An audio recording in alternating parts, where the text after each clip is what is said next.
본문을 통해서 우리가 아주 놀라운 진리를 하나 발견하게 되지요.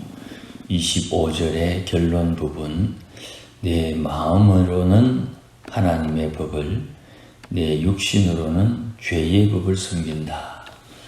이 말씀은 새로운 영적 관계를 여는 아주 중요한 기준이 되는 말씀입니다.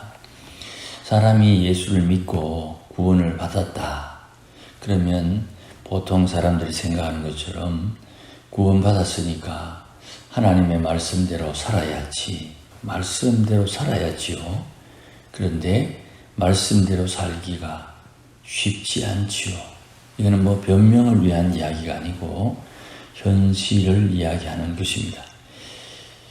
옛사람의 악한 성품에 의해서 내가 옛날 버릇을 가지고 있고 하나님의 구원의 은혜를 입어서 마음에 감격하기도 하고 은혜를 입었다 그렇게 표현하기도 하는데, 내 마음은 하나님의 법을 섬기지만 내 육신은 여전히 옛사람의 악한 성품의 버릇이 남아 죄의 법을 따르고 있다는 것, 이것은 아주 소중한 영적인 질서를 우리에게 알려줍니다. 이런 이야기를 하게 된 배경이 무엇인가 5장, 6장, 7장 계속 나누어서 달려왔습니다. 13절 말씀 보시면 선한 것이 내게 사망이 되었다. 이것은 있을 수 없는 일이다. 내가 내 자신을 평가의 기준으로 두지 않고 하나님의 말씀, 하나님의 이름, 하나님이 내 삶의 기준이 되는 것입니다. 그래서 주님이 내게 주신 율법이, 계명이 죄를 드러나게 하는 것인데, 나는 선을 행하는 기준으로 오해해서 하나님께서 주신 의도를 놓치고 내가 생각하는 것을 추구하며 살아왔다는 것이죠. 주께서 계명을 주신 것은 죄로 심히 죄되게 하려 함이라. 죄를 확정하기 위해서 하나님께서 내게 계명을 주셨고, 그 죄를 용서해 주시는 분이 누구냐? 계명 주실 분이 용서해 주시는 거죠. 그러니 내가 하나님의 계명을 받아서 계명대로 살아서 하나님을 기쁘시게 해야 되겠다. 좋은 마음인데 살면 살수록 계명을 지키지 못하는 나를 보고 좌절하고 내가 낭망하는 거예요. 그런데 주님이 원하시는 바는 내가 너에게 계명을 주고 너는 계명을 지킬 수가 없어. 아니, 지키지 못할 계명을 왜 우리에게 줘요? 라고 말하면 아직도 하나님의 사랑을 깨닫지 못한 것이요. 내가 지키지 못할 계명을 주셔서 지킬 수 없는 나를 사랑해 주시는 하나님이시구나를 깨달으면 이건 하나님의 사랑을 아는 사람이 되는 거예요. 그래서 14절에 율법은 신령하지만 육신은 죄 아래에 있구나. 율법은 신령하지만 내 육신은 죄 아래에 있구나. 이 두 가지에 분리된, 율법은 신령하고 육신은 죄 아래에 있고, 또 내 마음은 원하는 것이 있고 내 육신이 원하는 것이 따로 있고, 내가 원하는 것은 하나님의 법을 원하는데 내가 원하지 않는 것은 육신의 법인데, 육신의 법을 행하면서 나도 모르게 하나님의 율법을 지킨다고 착각한다, 오해한다 이 말이죠. 그러니 제가 종종 쓰는 말, 자기 객관화, 내가 내 중심으로 보지 않고 나를 하나님의 중심으로 평가하거나 이해하는 능력, 자기 객관화.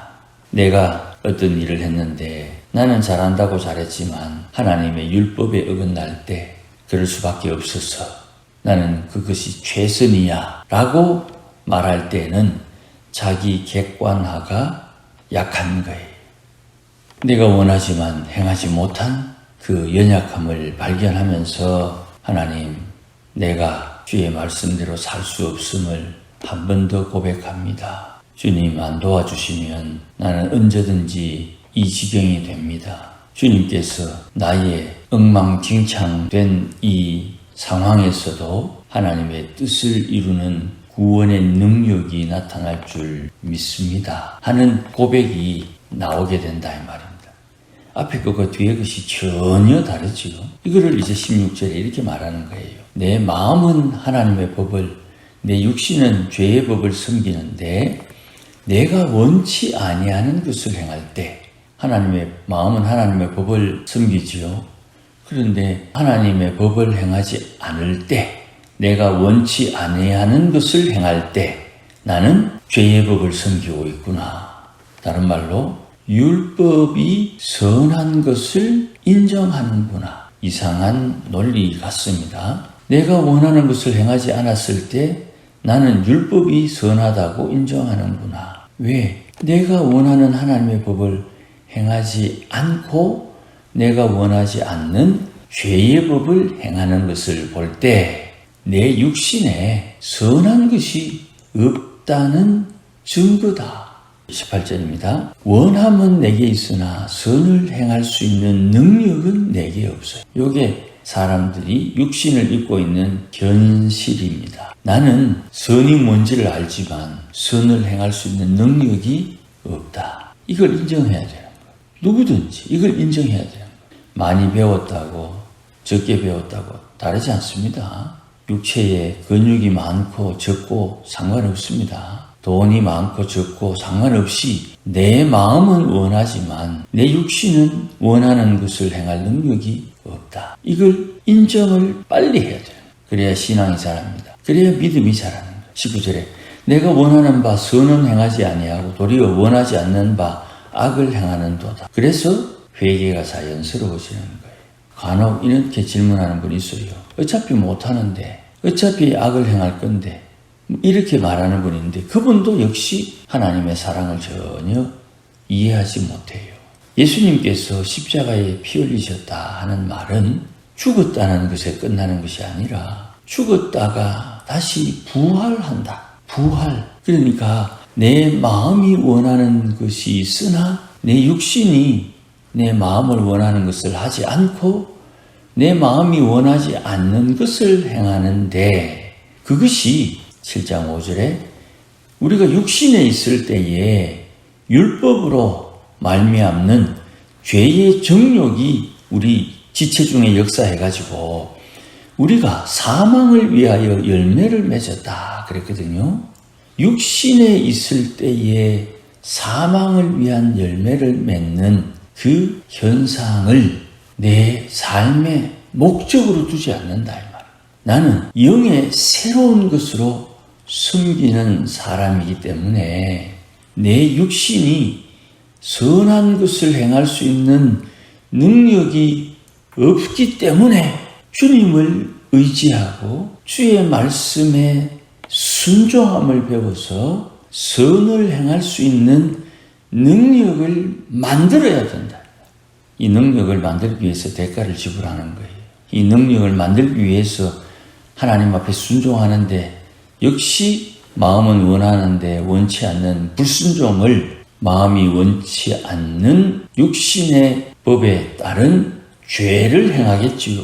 내가 죄를 발견하고 그 발견된 죄를 하나님 앞에 회개하고 죄를 짓지 않겠다는 결심을 하고 다시 하나님의 말씀에 순종하려 할 때 역시나 선을 행할 수 있는 능력이 없다는 것을 깨닫는 요 상황을 반복 되풀이하면서 내 육신의 정욕은 죽고 내 육신이 선을 행할 능력을 만드는 거예요. 이걸 잘 이해를 못하는 것 같아요. 현실적인 문제에서도 제가 몇 번 말씀을 드렸습니다. 우리가 팔씨름을 할 때는 둘이 힘이 같으면 중간에서 왔다 갔다 하지만 힘이 센 사람이 쑥 넘기지요. 그것처럼 내가 하나님의 율법을 따라 죄를 지었고 죄를 짓고 있고 선을 행할 능력이 없다는 것을 알고 또 아는데 이 회개가 어느 순간 산술적으로 50%의 힘이 대결이 탁 이렇게 비등비등하다가 하나님을 섬기면 마음, 회개하는 마음으로 하나님의 마음을 닮아가는 내가 51%가 탁 넘어가는 순간 팍 넘어가게 되는 거예요.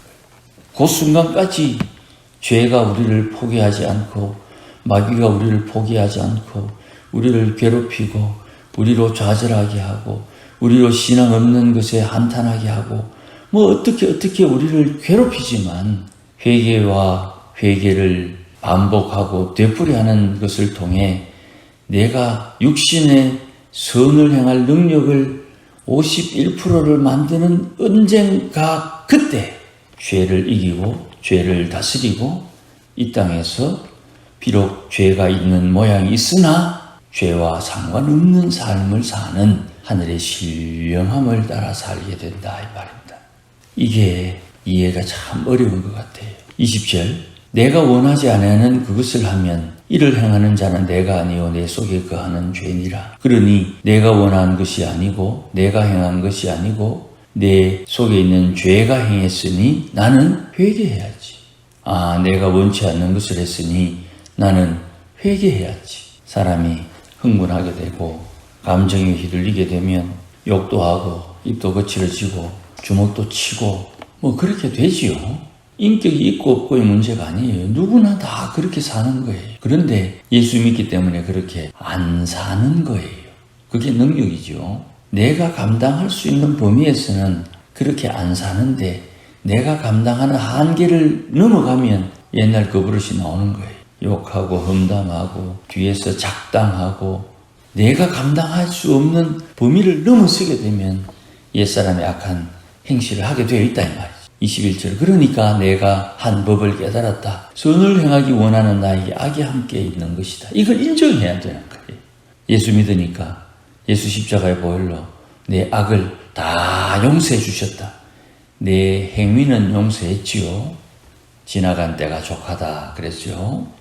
그러나 상황만 되면 내 속에서 터져나올 그 악, 죄 그걸 뿌리 뽑아야 된다 이 말. 옛사람의 악한 성품 상황만 되면 햇볕이 있고 물이 있고 상황만 되면 잡초는 언제나 올라오는 거예요. 잡초 뽑는다고 잡초가 없어지는 게 아니죠. 내 마음에 하나님의 선을 행하기 원하는 것이 있으나 악이 함께한다. 목사가 된다고 장로가 된다고 안 변합니다. 직분이 구원의 조건이 아니에요. 순종함이 있느냐 이게 중요한 거예요. 순종함.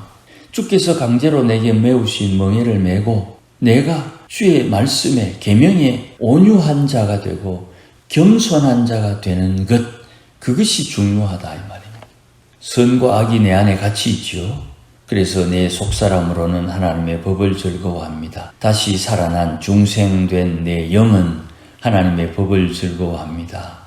그리고 내 마음도 하나님의 법을 즐거워합니다. 그러나 내 몸에 마음의 법과 싸우는 죄의 법이 있어요. 이 죄의 법이 내 육신을 사로잡아요. 나는 공고하다 탄식합니다. 24절 누가 이 사망의 몸 죄의 법에 사로잡힌 이 사망 죽을 몸에서 나를 구원하실까? 예수 그리스도로 말미암아 하나님께 감사할 수밖에 없는 깨달음이 오는 거예요. 내 자신이 마음으로는 하나님의 법을 육신으로는 죄의 법을 섬긴다. 그래서 나는 어떻게 해야 되느냐? 하나님의 법을 죄의 법을 섬기는데 나는 어찌 해야 되느냐? 1번 하나님의 법을 따른다. 2번 육신의 법을 따른다. 3번 성령을 따른다. 그래서 3번이 나오는 거예요. 거짓말 안 해야지. 거짓말 안 해야지요. 그게 틀린 말이 아니죠. 그런데 거짓말 안 해야지 했는데 내 마음에 하나님의 법을 섬기고자 하는 거짓말 하지 않아야 된다고 생각하고 인정하고 결정했는데 상황과 환경과 형편에 내 육신은 옛사람의 악한 성품은 살기 위해서 손해 안 보기 위해서 내가 나를 지키기 위해서 거짓말 한다 이 말입니다. 거짓말 안 해도 하나님의 성령께서 거짓말하는 사람을 내게서 떼든지 만나지 않게 하든지 거짓을 해도 그 거짓으로 내게 더 유익하게 하든지 하나님의 성령께서 어떻게 알아서 하실 텐데 그 성령의 법을 따르는 법을 안 배운다 이 말. 이게 현실입니다. 이것만 기억합시다. 내 마음에 하나님의 법을 섬기고자 하는 마음이 있으나 하나님의 법을 섬기지 않고자 하는 마음도 있다. 나는 하나님의 법을 섬기고자 하지만 내 육신은 죄의 법을 섬긴다. 나는 참 괴로운 사람이로다. 이걸 마음에 인정하고 내 인생의 행실, 내 행동, 내가 사람들을 만났을 때 처신하는 법, 이게 다 여기에서 나온다는 것을 이해하면 할수록 은혜가 깊어진다. 어차피 우리는 용서받을 사람이고 용서받은 사람이고 용서하며 살 사람인데 뭘 용서해야 되는지를 분명히 깨닫게 되는 것이죠.